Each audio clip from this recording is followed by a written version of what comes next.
On today's show, we react to Slovenia's second win in the Tokyo Olympics. Luka Doncic leading the charge again. And then Isaac will join me to talk about some... Yeah, the soundboard ain't going anywhere. Rumors in the NBA draft coming up tonight. We'll talk about all that on today's Locked On Mavs. It's the Locked On Podcast Network, your team every day. I'm Luka Doncic, and this is Locked On Mavericks podcast. Hey, Dallas Mavericks are NBA champions. Bang! Bang! It's good! And the Mavericks have won the game! If you don't believe, you shouldn't be here.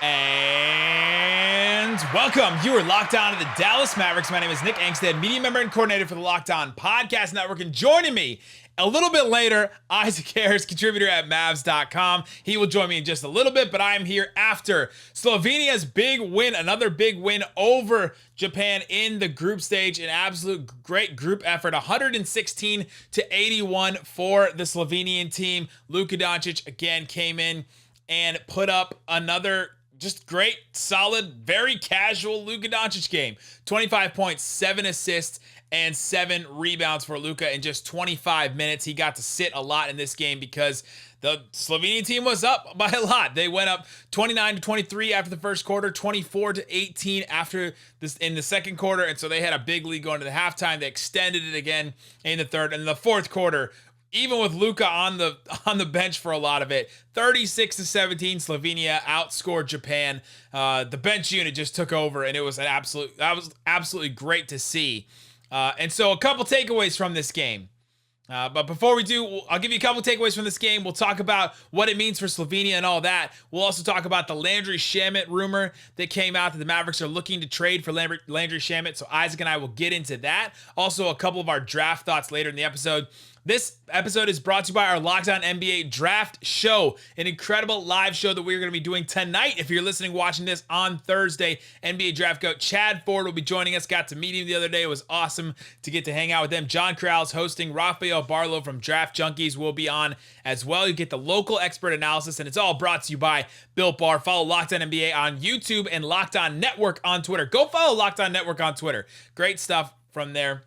And Locked On NBA on YouTube to go watch the show. All right, so Slovenia, again, they win 116-81, their second win in the group stage here in the Olympics. That's pretty important. I'll get to that in a minute. But, yeah, we mentioned Luka Doncic, a casual game. One of the most casual, no-look, straight-up standing passes I've ever seen from Luka. He drives into the paint, and then he kicks out, no look, and just throws it into the corner. Just faked out everybody, faked out broadcasters, faked out the media, faked out people on Twitter. It was an incredible pass from Luka. And that pass represented just this game for him. It just seemed like everything was easy. He could score around the bucket. He could just do everything in this game. He was 2 of 8 from 3, so his 3-ball wasn't hitting the same way it was in that first game, but against Argentina, but it was just an incredible, I don't even want to say incredible anymore. I guess it was incredible to see how chill he was, how in control he was in this game. The 7 assists, he was dishing it out a little bit more in this game than he did in past. And this Japan team, they didn't really go away. It wasn't like they destroyed them and they weren't there. Rui Hachimura, I have to talk about him because he put up an effort in this game. 34 points for Rui Hachimura. He was hitting from all over the place. 13 of 28 from the field. He chucked a couple of shots late, so his field goal percentage is going to be a little worse than it probably should be. He was 3 of 6 from 3, 5 of 7 from the free throw line, had 7 boards as well in this game. He was a minus 24 for the game, but that does not show his effort at all. He was all over the place. He's a fascinating scorer for me because he can hit some of those like Carmelo Anthony type, mid-range type, turnaround shots. And I think that he hits those really tough shots. He just has to add, a couple of easy shots into his arsenal almost, because he can hit the tough ones. It's sort of a weird to watch him play, but it's so fun to watch him play and to see the growth that he's had in his career and to see him leading this Japan team is really fun. Yuta Watanabe also had a pretty solid game, 17 points for him. He played some pretty solid defense as well. Had a couple of blocks there. Speaking of blocks, Luka, now, did he get one more? I can't remember if he got one more. But Luka Doncic finished with 2 blocks in this game. That means Luka has 5 blocks in 2 Olympic games so far. 5 blocks for Luka. And a couple of them on 3-point shots. He is just, he's doing everything on the court. I saw a couple of people on Twitter say it's so old to say Luka's not a good defender. If you're seeing someone say that Luka is a minus defender or not a good defender at this point, like, just don't listen to them ever again. Right? Like, just don't listen to them ever again. I know it may be taking it out of proportion, these couple of block shots here, but Luka is just not a sub defender. Like, he's just not a liability on that end. He can actually make some plays. His hands to some of the drives from some of the Japanese players was just incredible, how fast he can just swipe down on the ball. Like, it's almost like Dirk taught him how to do that, because Dirk would do that later in his career, and he just had such fast hands, and Luka has that now. And the couple of swipes that he had, the blocks, he's not a sub defender. And I think that, if you see anybody say that Luka is a negative defender, just, I don't know, unfollow them, block them, mute them, do whatever you want. But yeah, not a person you listen to for Luka thoughts anymore. So we mentioned that this is a big win for Slovenia in the group play. The group play lasts until August 1st, so a couple more days here. Slovenia has one more game in the group stage. They have now won their first 2 games against Argentina and Japan, the other 2 teams in their group. The last one is going to be against Spain. If Spain beats Argentina, which has probably already happened by the time you're watching this at 7 a.m. Central Time on Thursday, so it's probably already happened, then the winner of Slovenia-Spain will win the group. So what does that mean? Okay, so Spain and Slovenia and Argentina and Japan are all in the same group here. And the top 2 teams in each group will move on to the knockout stage. They're also going to take the top, 2 of the next 3 third place teams. So I guess you could sort of make it if you don't get in the top 2. There's a chance there, but you definitely want to be in those top 2, and you definitely want to be in the top 4, because then they take the winners of the group. So they take 3 teams and they take the best second place team. How convoluted is this? But they take the winners of the 3 groups. So there's 3 groups. They take the winners of those 3. Then they take the best second place team out of those, and they take all 4 of those teams, and then they put them in a pot. And then they take the rest of the teams that qualify. So the second 2 remaining second place teams, the next 2 third place teams in another pot. And then they make a draw. They basically draw from each side to see who the matchup is. It's not like a generic, okay, well, if Slovenia beats Spain, then they play this team in the knockout stage. There's going to be a draw, and so we'll see. But if Slovenia does beat Spain, then and if Spain beats Argentina, which I'm assuming they're going to, then Slovenia is in that top group automatically. And so they will get a better opponent for them in that knockout stage, which is important. I know it's confusing. You're probably confused. I had to read it a couple times. There's explainers all over, but basically the big takeaway is Slovenia wants to beat Spain.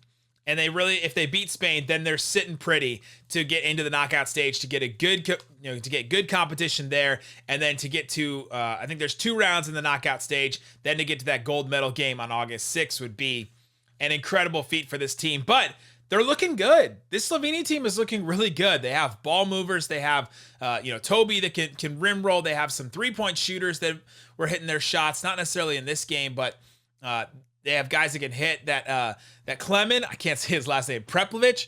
He can hit some shots, man. He can score. Zoran Dragic in this game was absolutely hitting. He was 2 of 3 from 3, but he was 8 of 10 from 2.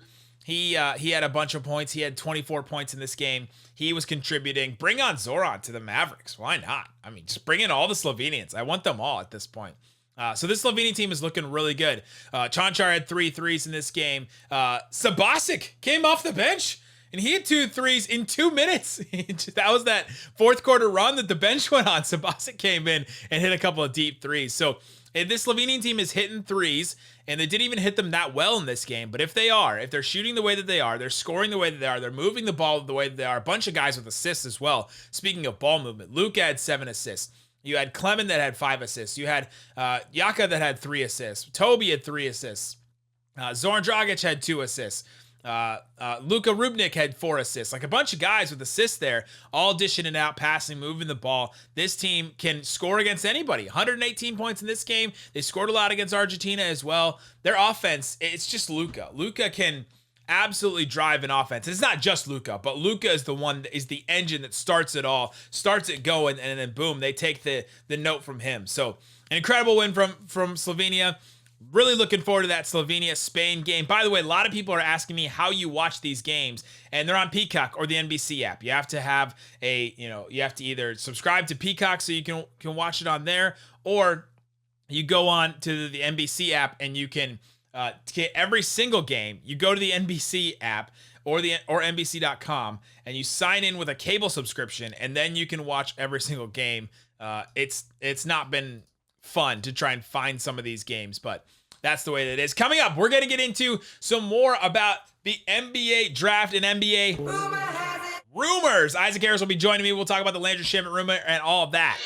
But before we do, this episode is brought to you by Rock Auto. RockAuto.com has so many different parts available for your car or truck. Go check it right now. With the ever-increasing number of makes and models of cars, it's impossible to know just exactly where to get the right part. And you can get that at RockAuto.com. You can know that it will fit your car exactly because their website is easy to navigate. You can explore the website today, find the solution for your auto part needs. So go there. Why would you want to spend up to 30, 50, 100% more for the same parts? At rockauto.com, their prices are reliably low for the same, for every single customer. They're the same for your professionals, your mechanics, and the do-it-yourselfers. Go to rockauto.com right now. See all the parts available for your car or truck right locked on in their How Did You Hear About Us box. They know that we sent you. Amazing selection, reliably low prices, all the parts your car will ever need. rockauto.com. All right, let's get into some rumors now. And guess what? I'm not getting rid of the soundboard. I'm destroying it. You'll not be able to take it away from me. Never, never. So we just talked about Luka Doncic. Now we're going to get into some rumors that actually occurred in the NBA. According to Sportsnet New York, again, this is disinformation season right now. I'm not sure what to make about this coming out of Sportsnet New York, but we're going to talk about possibility. Begley, though? I thought that was Begley. The Dallas Mavericks and Los Angeles Lakers are among the teams interested in trading for Brooklyn's Landry Shamet ahead of Thursday's draft. Several teams have communicated with the Nets about possible trades for Shamet. Most of those scenarios involve the Nets receiving the team's first-round pick. Okay, the Dallas Mavericks don't have a first-round pick. Isaac, make this make sense for me. I can't. Not really, but so for Shamet, it's obviously a shooting two guard, 24 years old. He's been a 38% three-point shooter last year, 37% the year before, 45% the year before when he played for the Clippers in that stint. So I get it from a roster standpoint of saying, hey, we can always surround Luka with shooters. But for Brooklyn, it's like, why do you get rid of Shamet? It's because he's going to be a restricted free agent. He's going to be up for an extension. Brooklyn's like, hey, I'm paying a million other people contracts. There's, extension eligibility for Durant, Harden, Kyrie, all of them. They're probably all going to get some big time bucks. So I get it what they're trying to do. They're probably just trying to reset that spot because they can't pay Shamet whatever he's going to get. It's just for Dallas. Let me just ask you this. Would you rather have Shamet or Dorian? Is that the option? No, I'm just saying, for them, they probably look at, so Shamet's due $3.7 million. He's going into restricted free agency probably. So he's probably going to get over $4 million in free agency.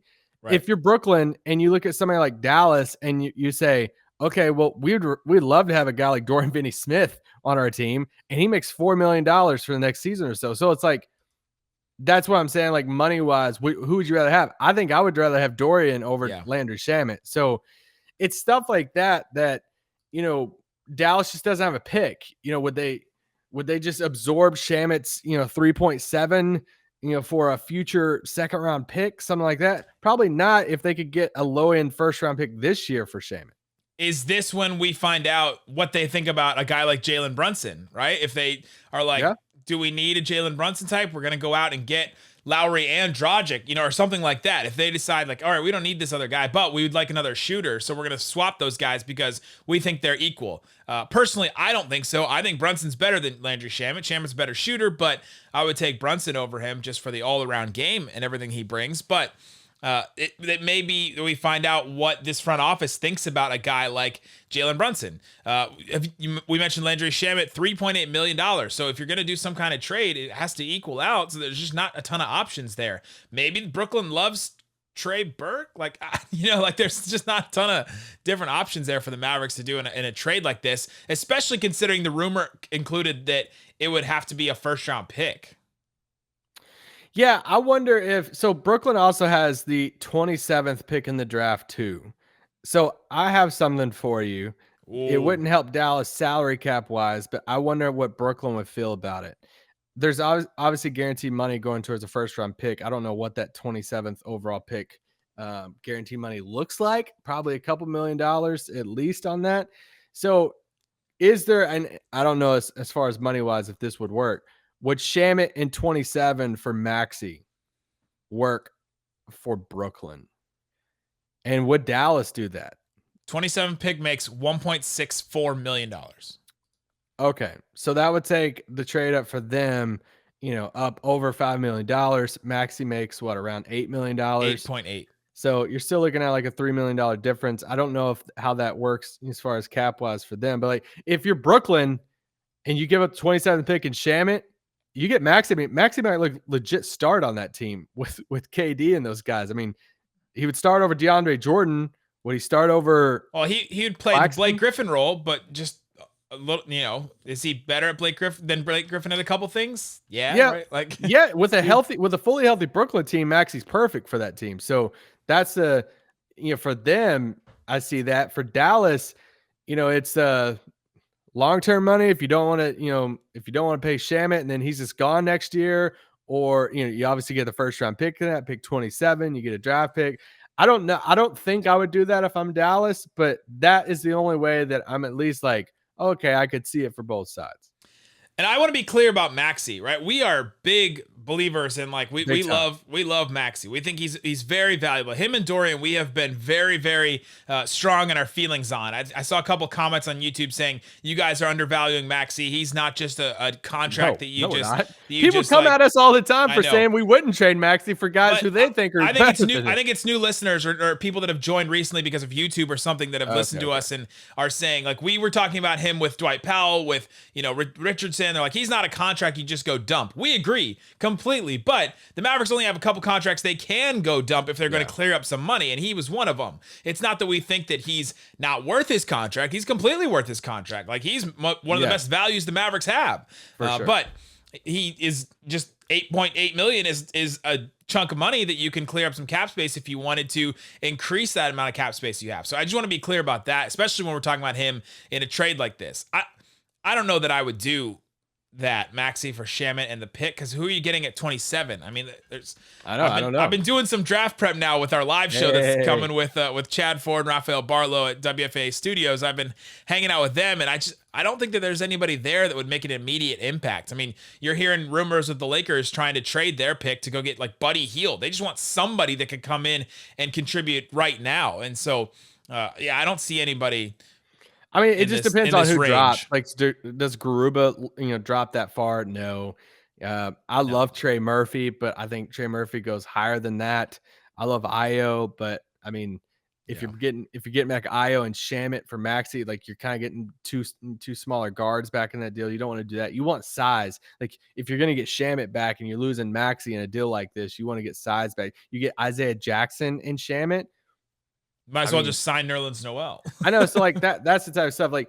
When we mentioned Maxi and you're looking at how Dallas could create more flexibility with free agency next week, there's only 3 contracts that you're really looking at outside of Porzingis, and that's Maxi, Josh Richardson, Dwight Powell. If you had to rank those 3 as far as the 3 that you would rather give up, Maxi's clearly number 3 on that list. I would much rather have to try to figure out something with J. Rich or Dwight Powell before I would do Maxi, because like you said, he's one of the best values in the league.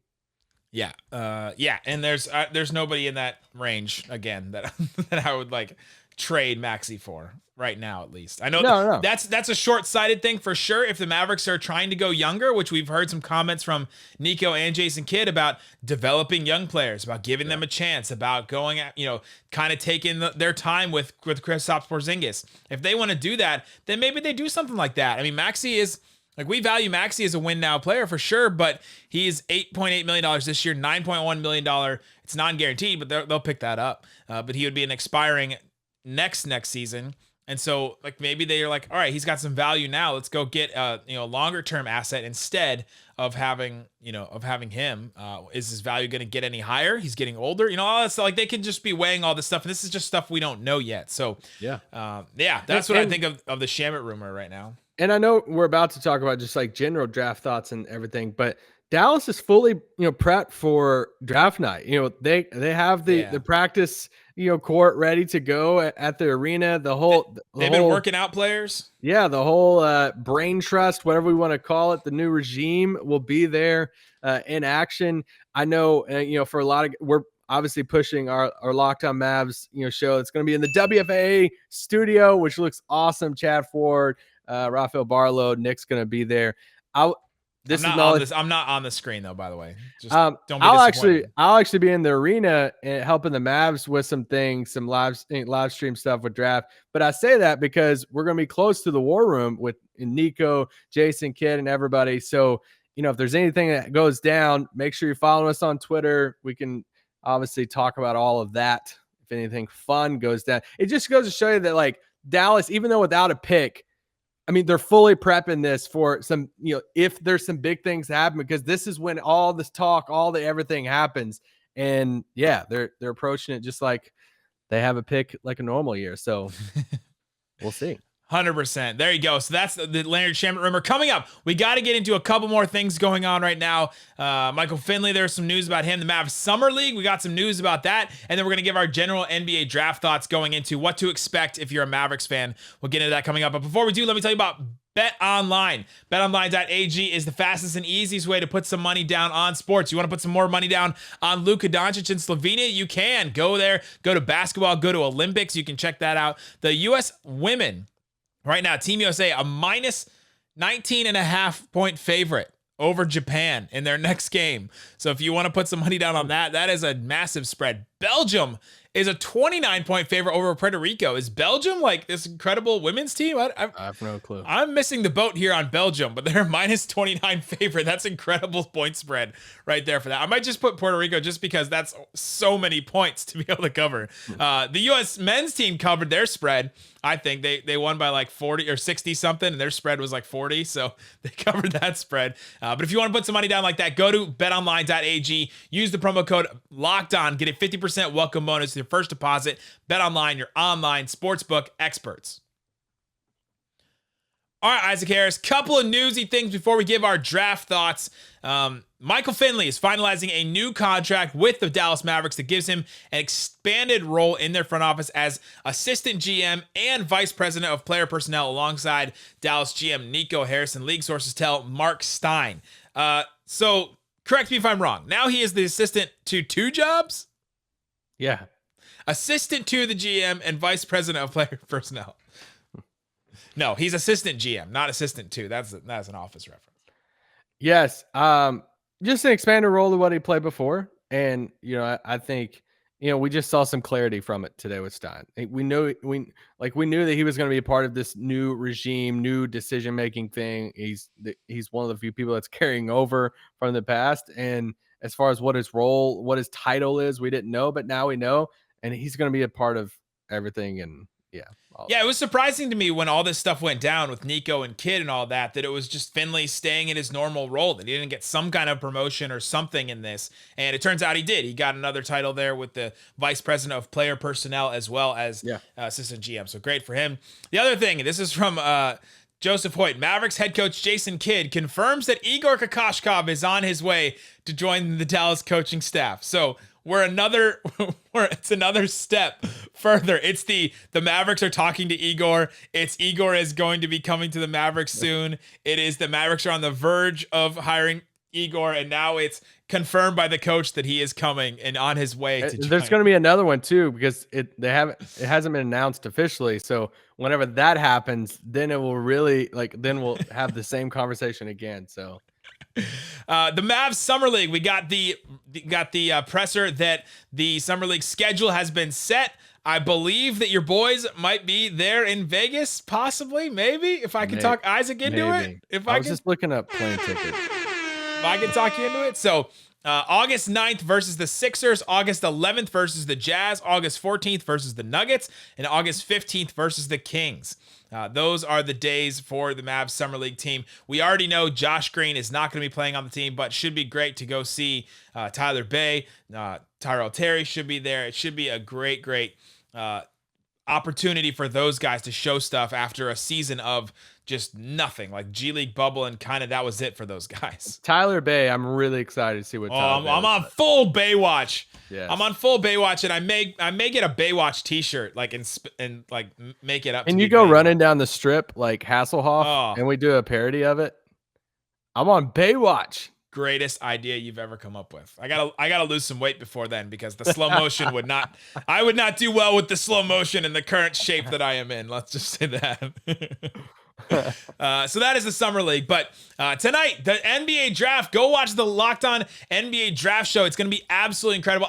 I honestly think, and I'm 100% biased, I know this, I think it's going to be, after the ESPN show, the second best show out there, like professional, put on, all the effects we have, all the way the studio looks. I mean, the guys we have. I mean, we have Chad Ford on. That's incredible. Rafael Barlow, he knows his stuff with the guys.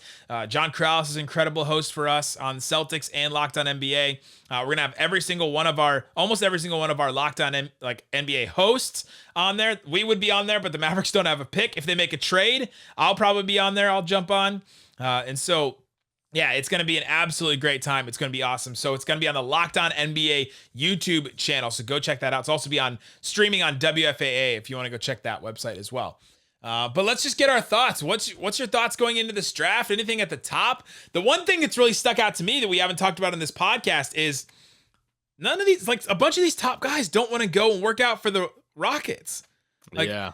That's been kind of surprising to me, and that's a team that, we look down the road and we can, the Mavericks kind of compare themselves to a lot at times, and that's brutal if guys don't want, already guys are trying to get away from them, it's like they're Sacramento or something like the Knicks, it's like teams don't want to go work out or play for that team. That was just fascinating to me that Mobley, Cade Cunningham, so I think it was Suggs too, some of these other guys just didn't even want to work out for the Rockets. It does feel like they've been locked in on Jalen Green for a while, but yeah, I think seeing that report was a little surprising. It's pretty easy to lock into Jalen Green if Evan Mobley doesn't even want to go work out for you, right? If you have to make a choice and you're like, dang, it's a coin flip between these two guys. One of them is going to be this generational big. The other one is this really exciting, young prospect, so wing. Who do we choose? Huh? One of them doesn't even want to come hang out with us or go anywhere near us, so let's go with the other one. When another prospect would rather go to Cleveland than your team, then there might be something going on. I know, everyone's talking about the Warriors. I'm so tired of talking about the Warriors. Every podcast, everybody in the world just talks about the Warriors. Do whatever you want. OKC is the team that I'm watching so much. And when it comes to bigger predictions, I have 3 predictions. Oh, I'm ready. Besides the Mavericks, I do think the Mavericks make a trade on draft night. Is that one of your 3? I think, yeah, I do. I think that's one of my 3. I think the next time we record a podcast, we will be talking about a new member of the Mavericks. Oh, I'm ready. I'm so excited for that. So the other one, I think OKC moves into the top 3. I think when push comes to shove, that they move into somewhere in that 1 through 3 spot. Do they overwhelm Detroit at 1? Probably not. I'm looking at the 3 spot with Cleveland. And I think they cash their chips in, go get Mobley, and say, let's do this. They got to do this at some point. They got to get A-list star type players. So I'm watching them a lot. And then my third one is I think Zaire Williams goes in the top 12. Whoa. I think somebody's going to be convinced of him. Our Hornets host at 11 took Zaire Williams. Whoa, really? in our ultimate mock draft, and that has been the pick that we've gotten the most tweets and comments about as like one that was a reach that people didn't like at all, that they hated. Like even I think it was Walker Mel, our Locked On Hornets host, that made the pick, and his co-host Nada was like making fun of him on the podcast because he hated that pick so much. So that's a really interesting one, because now he's flying up draft boards. So it was maybe Walker Mel that had the foresight. I know. 8 through 12, somewhere through there, I think Zaire Williams goes, and I think it's going to surprise some people. But when you look into him, and if you can write off the 1 year at Stanford and just look at the high school stuff, high school versus Stanford, it's wild. I mean, you're talking about a guy who was 8th in his draft class going into college. He was the player of the year in California. He had all the accolades, under 18 stuff. He went to, George Brand Classic. He's one of the main dudes of that draft class. And then he goes to Stanford, and it's such a weird year. It's the COVID year. He lived in a hotel for 6 weeks, like the rest of the team. He had death in the family, all this weird stuff that happened at Stanford, in addition to the fit. And I think he's the guy that I think it'll surprise some people. I love Book Knight. Book Knight's my guy, but I mean, everybody's predicting him in the top 10 now. So that's not even like that one's already gone. Yeah, it's not even a thing. But I think there's some polarizing guys that I'm just intrigued, like where they go. Where does Şengün go? Like, that one's huge. How high does he, go in the draft? How far does Kuminga drop? Kuminga, Davion Mitchell, like, how far, like, do they drop? Like, I think the Kuminga thing, if he goes outside the top 10, I think it's a steal at that point. I personally don't think he should go as far as like 9, 10, somewhere through there. I think the hate's going a little too far on that. One of mine is watch the Grizzlies. That's a team that I am definitely like zeroing in on. I think that it seems like they're primed to make another move and do something there. Is it more players? Is it a higher pick? Is it something like, it just seems like they're really making a move. And then Chad Ford had another thing that team, like, hearing the Knicks are aggressively moving up in the lottery to acquire Chris Duarte. Like like the Knicks are at 16 or no, yeah. No, 19. where are the Knicks? 19 and 21. Knicks are, they traded in our draft. Sorry, I got thrown off there. They're at 19. So how far up do they have to go to get Chris Duarte? Like, where's that guy going? That guy's probably older like than 13. Jalen Brunson. Yeah, but the whole classic saying of, and I got weird mixed feelings on the whole, like, oh, the guy who could step in and play right now. That line just gets overdone for me. But, the Warriors pick at 14, like, Duarte is the perfect type of dude for them. So Right. I think for them, it's like, hey, we have to get up into that. The Pacers, we know how much Rick loves rookies.